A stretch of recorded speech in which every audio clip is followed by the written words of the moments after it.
the 19 finance ministers of the Eurozone, are due to vote on their new chief at a meeting Monday, a key moment to understand what direction the monetary union might take in the near future.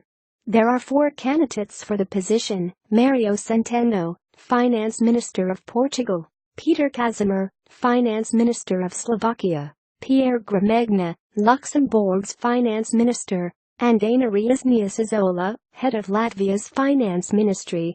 The vote is important, not only because the new president of the Eurogroup will be faced with key decisions, such as debt restructuring for Greece, but also because it will clear the path to understand who might head the European Central Bank after Mario Draghi.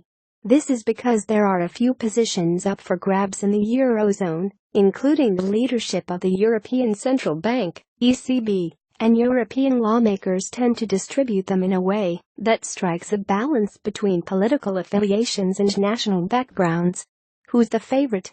At the moment, Portugal's Finance Minister Mario Centeno is seen as the most likely person to replace Jeroen Dijsselbloem as head of the Eurogroup. Dijsselbloem is leaving the post in January after losing his position as finance minister in the Netherlands following elections earlier this year.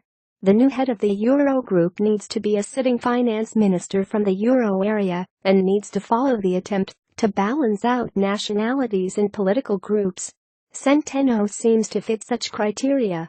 He is from the Socialist Party in Portugal, and because currently the majority of the big European positions are in the hands of the center-right, his political membership becomes a plus. The Portuguese economy has been growing at a strong pace since he began leading the finance ministry in 2015, and he is perceived as a good professional among his European colleagues. According to the Financial Times, the leaders of Italy, Portugal, France, and Germany met at the sidelines of an EU summit in the Ivory Coast Wednesday, and the consensus was Centeno was best placed to take on the leadership of the Eurogroup. What about the other candidates? Peter Kazimir is also from the left, but he is often viewed as a center-right man. He has been one of the most critical ministers of Greece's bailout program, incentivizing structural reforms and tough economic measures. This could hurt his chances, if indeed ministers look for a president from the traditional left.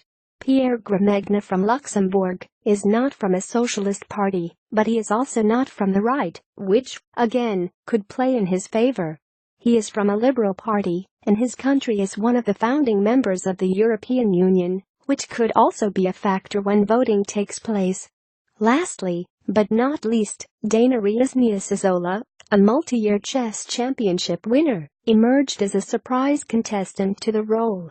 She is a member of the Union of Greens and Farmers, but her party finds itself closer to the European center-right rather than to the left. However, she is reportedly not a very vocal member during Eurogroup meetings, which could impact her popularity among the other finance ministers.